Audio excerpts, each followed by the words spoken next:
Remember when you could flip open a phone book and see the same surnames over and over? Back in the 80s and 90s, certain names just felt Canadian.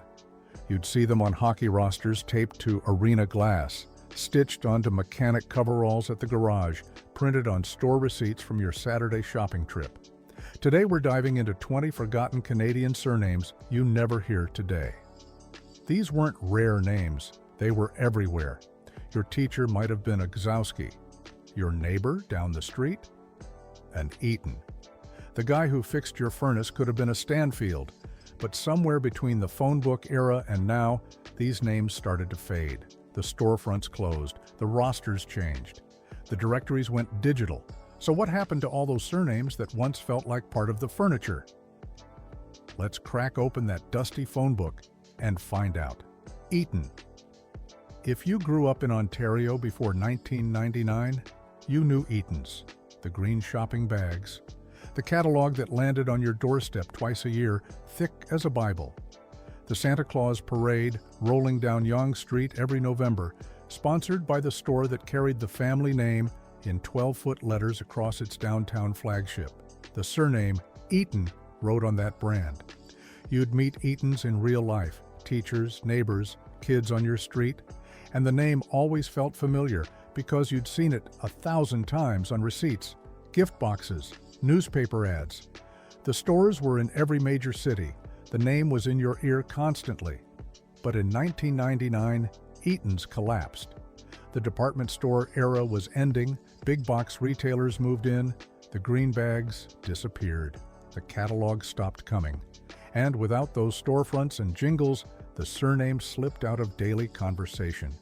It's still out there. Plenty of Eatons remain, but you don't hear it the way you used to. The retail megaphone that amplified it went quiet. Woodward out west, it was Woodward's. The big red W, the $1.49 day sales that had British Columbians lining up on Hastings Street. The jingle you heard on the radio every weekend, the staff in their smocks, the delivery trucks with the logo on the side, the boxes that came to your door at Christmas. Woodward's was a regional empire. The surname appeared in Vancouver phone books, in Victoria, across the prairies. You'd see it on community sponsor boards at hockey rinks. It felt like a name that belonged to the West. Then the chain started closing stores in the 90s. The final location shut down in 1993. The signs came down, the jingles stopped. And just like Eaton, the surname Woodward lost its weekly reinforcement. People still carry it, but the daily repetition, the thing that made it feel common, vanished with the brand. Simpson's was the other big name in Ontario retail. The downtown Toronto flagship, the wedding registries, the catalog where your mom ordered school clothes, the cream and navy boxes that meant someone had bought something fancy. The surname Simpson rode alongside Eaton's for decades. You'd see both names on the same shopping strips, in the same newspaper ads, at the same charity galas. They were the twin pillars of mid-century Canadian retail. But when Simpson's merged with the Hudson's Bay Company in the late 70s and early 80s, the brand started to fade. The signs changed. The catalog stopped carrying the Simpson name. By the 90s, it was mostly gone. The surname remained in phone books and on rosters, but the public-facing megaphone, the thing that put it in front of millions of Canadians every week, disappeared. And with it went that sense of everyday familiarity. Zeller. Here's one that tricks people. Most Canadians remember Zeller's, the discount chain with the red signs and the "where the lowest price is the law" slogan. But fewer realized the name came from a founder's surname. Every time your family said, "We're going to Zeller's," you were saying someone's last name. The chain was everywhere from the 70s through the early 2000s. Zeller's was where you bought school supplies, Halloween candy, cheap toys, and winter boots. The name was on every mall directory. It was in every flyer that came with the newspaper. Then, Target bought the leases in 2013. Zeller's stores closed across the country. The signs came down. And just like that, the surname Zeller stopped being part of weekly conversation. You still meet Zeller's now and then, it's not extinct, but it doesn't have that instant recognition it used to. the banner that repeated it thousands of times a day, is gone. Stanfield. In the Maritimes, Stanfields meant long underwear. The mill in Truro, Nova Scotia, had been making wool garments since the 1860s. By the mid-20th century, Stanfields was a household name across Atlantic Canada. You saw it on packaging, at sports fundraisers, on the labels inside your winter layers. The surname also carried weight in politics. Robert Stanfield was Premier of Nova Scotia and later led the federal Progressive Conservatives. His face was on the news. His name was in the headlines. That double exposure, brand plus politician, made Stanfield feel like a name that mattered. But as retail consolidated and national media cycles moved on, the surname lost its spotlight. The mills are still around, the brand still exists, but the regional repetition that made Stanfield feel common faded as media became more fragmented and national retailers pushed out local favorites. Sifting, telling, and preparing this video took us a lot of time, so if you are enjoying it, subscribe to our channel. It means a lot to us. Now, back to the video. Out on the prairies, Sifton was a name you saw in newspapers. The Sifton family owned major publishing operations across the West, the Winnipeg Free Press, the Edmonton Journal, and others. The surname appeared on mastheads, on dedication plaques, in the names of subdivisions and civic buildings. If you lived in Winnipeg or Edmonton in the 70s and 80s, you encountered the name Sifton regularly. It was on the front page of the paper your dad read at breakfast. It was carved into the cornerstone of a building downtown.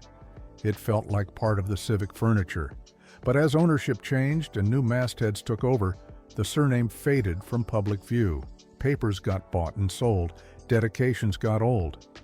The name Sifton stopped being something you saw every morning with your coffee. It's still out there, but the systems that repeated it, daily newspapers, civic ceremonies, don't carry the same weight they used to. Hinatyshin. Here's one that probably made your teacher pause during attendance. Hinatyshin is a Ukrainian surname that became nationally recognized in the 90s thanks to Ray Hinatyshin, Canada's 24th Governor-General. From 1990 to 1995, his name was on CBC broadcasts, in newspaper headlines, at state events. Before that, Hinatyshin was common in Saskatchewan directories. You'd find it in Ukrainian community halls, on prairie hockey rosters, in parish bulletins across Saskatoon and Regina. It was part of the tight-knit Eastern European diaspora that settled the West in waves during the early 20th century. But after Hinatyshin left office, the surname disappeared from national headlines. And as new immigration waves brought fresh diversity, unique Eastern European surnames appeared less frequently in mainstream media. The repetition that made Hinatyshin feel familiar, the nightly newscasts, the civic events, faded. It's still around, but you don't hear it the way you did during that early 90s cycle. Gzowski. If you listened to CBC radio in the 80s and 90s, you knew Peter Gzowski. He was the voice of Morningside, the host Canadians tuned into over breakfast and lunch. His name was in TV credits, magazine bylines, and charity golf tournament programs. Gzowski felt like a national surname because millions of Canadians heard it every single day. That kind of repetition makes a name stick. When you hear something 5 days a week for years, it becomes part of the cultural wallpaper. Gzowski wasn't just a broadcaster, he was an institution. But after he retired and eventually passed away, the surname lost its megaphone. Media fragmented. Canadians stopped gathering around the same broadcasters. The shared national voices that repeated certain surnames, Gzowski, Mansbridge, Robertson, faded as audiences split across streaming, podcasts, and specialty channels. The surname Gzowski is still out there, but without that daily CBC repetition, it doesn't feel as common as it once did. Pichet. In Quebec, Pichet was everywhere in the 70s and 80s. You'd see it on school rolls, parish bulletins, minor hockey sweaters. It was concentrated in certain regions, tight clusters where families had lived for generations. If you went to school in Trois-Rivières or Saguenay, you probably had a pichet in your class. That regional clustering made the surname feel common. It wasn't spread thin across the country. It was packed into specific towns and parishes where repetition made it familiar. You'd see multiple pichets on one team photo on one church registry page. But as urbanization pulled families into bigger cities and interprovincial moves mixed populations, those tight clusters diluted. Some families standardized their spelling or dropped accents in official documents. The parish-based systems that repeated the surname, Sunday bulletins, community rosters, lost their grip. Pichet is still out there, but it doesn't feel as omnipresent as it did in the old neighborhood phone book. Paquette Franco-Ontarian communities knew Paquette well. It showed up in yearbooks from Sudbury and North Bay, on credit union ledgers, in radio swap shop call-ins. Northern Ontario had tight francophone hubs where certain surnames repeated across clubs, teams, and parish lists. Paquette had that kind of presence. It felt like a name that belonged to the North. You'd meet Paquettes at the Caisse Populaire, at hockey tournaments, at community picnics. The name was woven into the fabric of Franco-Ontarian life. But as families moved south into Ottawa and Toronto, and as hyphenated surnames became more common in mixed-language households, the tight regional repetition loosened. School lists diversified. The parish systems that once reinforced the same surnames year after year faded. Paquette is still around, but it doesn't dominate the local roster the way it used to. Baudouin was a Quebec and Acadian staple.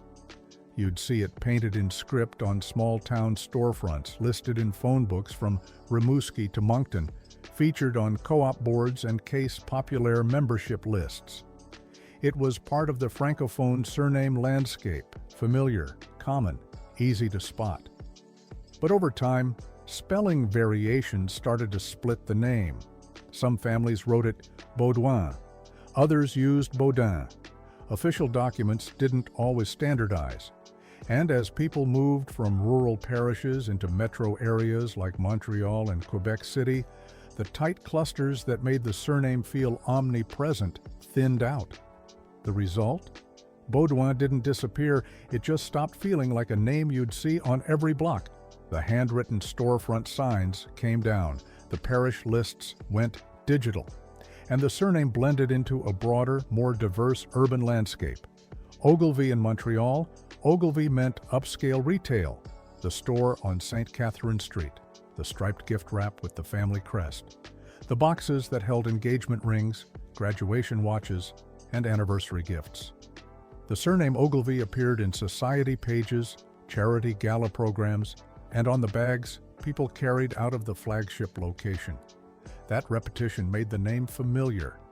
Every wedding announcement that mentioned an Ogilvy gift, every Christmas display in the windows, every ad in the Gazette. The surname rode on the brand's prestige. But as retail changed, e-commerce, new jewelers, big box competition, the Ogilvy name lost its daily visibility. The store still exists in a different form, but the surname doesn't dominate Montreal retail the way it did in the 70s and 80s. It faded from the bags, the ads, the weekly mentions, and with that, it slipped from everyday conversation. Burke's was the other big jewelry name, the little blue box, the satin pad inside, the store where you went for engagement rings and graduation gifts. If you got married in Canada between 1960 and 1990, there's a good chance Burke's came up in conversation. The surname repeated through major life events, every wedding write-up in the local paper, every graduation announcement, every anniversary gift.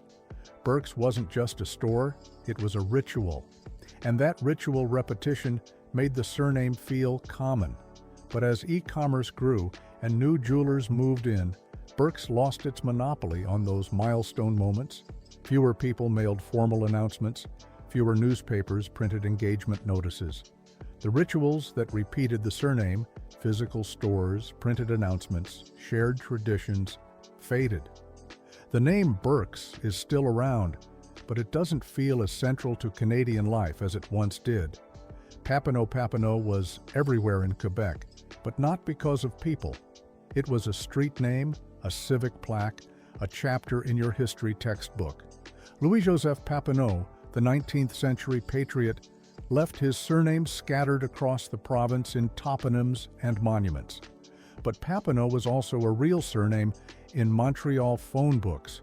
You'd see it on mailboxes, in parish directories, on school lists.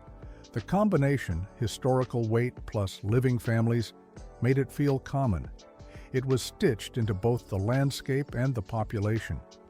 Over time, though, as curriculum shifted and newcomers arrived with less connection to Lower Canada history, the surname lost some of its everyday resonance. Younger generations didn't hear it in the same classroom contexts. The street sign stayed, but the conversational repetition thinned. Papineau is still out there, but it doesn't echo the way it did when everyone learned the same history lessons. Chouinard had an interesting path. In Quebec, it showed up in outdoor clubs and climbing newsletters. Yvon Chouinard, the famous climber and founder of Patagonia, had Quebec roots, and his surname appeared in francophone outdoor circles during the 70s and 80s. You'd see it in mimeographed club sheets, on carabiner tags, in magazine references. That niche repetition, outdoor enthusiasts, climbing communities, made Chouinard feel familiar in certain circles. It wasn't a mass market name, but if you were into hiking or rock climbing in Quebec, you'd hear it. Then hobby media moved online. Local club bulletins stopped arriving on every coffee table. The tight communities that repeated the surname fragmented into digital forums and Instagram accounts. Chouinard didn't disappear, but the physical, printed systems that reinforced it, the newsletters, the club directories, faded. And with them went that sense of everyday familiarity. Kovalchuk out on the prairies, Kovalchuk was a Ukrainian staple. You'd see it in yearbooks from Dauphin and Yorkton, on curling bonspiel draw sheets, on teacher staff lists. Ukrainian immigration shaped the demographics of Manitoba and Saskatchewan, and surnames like Kovalchuk were part of the everyday landscape. That regional concentration made the name feel common. It wasn't scattered. It was packed into specific towns where families had settled in waves during the early 20th century. You'd see multiple Kovalchuks on one school composite, one church registry, one hockey roster. But urban migration and spelling variations diluted that tight clustering. Some families moved to Winnipeg or Regina. Others standardized their surname to Kowaluk, Kovalchuk, or Kowalchuk in official documents. The result? The name split across multiple forms, and the repetition that made Kowalchuk feel omnipresent thinned out. It's still there, but the tight small-town clustering is gone. Wróblewski was a Polish surname that thrived in diaspora enclaves, Toronto's Roncesvalles, Winnipeg's North End. You'd see it in parish directories, on deli sponsor boards, at community rinks, at Polish festivals and cultural events. The tight ethnic neighborhoods repeated the surname until it felt like part of the furniture. But as intermarriage increased and families simplified spellings, Wróblewski, the identical repetitions decreased. Some Wróblewskis became Robles on driver's licenses, others hyphenated. The tight parish systems that once reinforced the same surnames year after year loosened as populations mixed and moved. The surname didn't vanish, it evolved. But the concentrated neighborhood-level repetition that made Wróblewski feel common in certain parts of Toronto and Winnipeg faded. The rink boards changed sponsors. The parish festivals got smaller, and the surname blended into a broader, more diverse urban mix. MacEachin was a Gaelic surname rooted in Cape Breton and Antigonish. You'd see it on Nova Scotia lists, in federal politics headlines during the 70s and 80s, at Gaelic society gatherings. Alan MacEachin served as a federal cabinet minister and deputy prime minister, putting the surname in national newspapers for years. That double exposure, Regional concentration plus national politics made McEachin feel familiar. If you lived in Cape Breton, you probably knew a McEachin. If you watched the news, you heard the name regularly. But after McEachin retired from politics, the surname lost its national spotlight. And as out-migration from coal and steel towns pulled younger generations away from Cape Breton, the regional clustering thinned.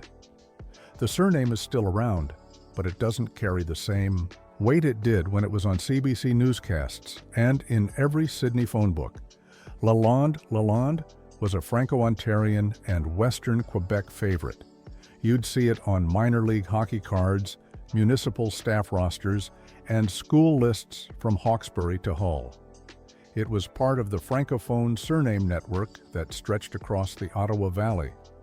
Regional density made Lalonde feel common. It wasn't national, it was local. You'd meet Lalondes at community centers, at hockey tournaments, at church picnics. The surname repeated across the same social systems year after year. But as families spread into Metro Ottawa and the GTA, and as French-English documentation practices varied, the tight clustering loosened. Some Lalondes ended up on English-language rosters with different spellings or hyphenations.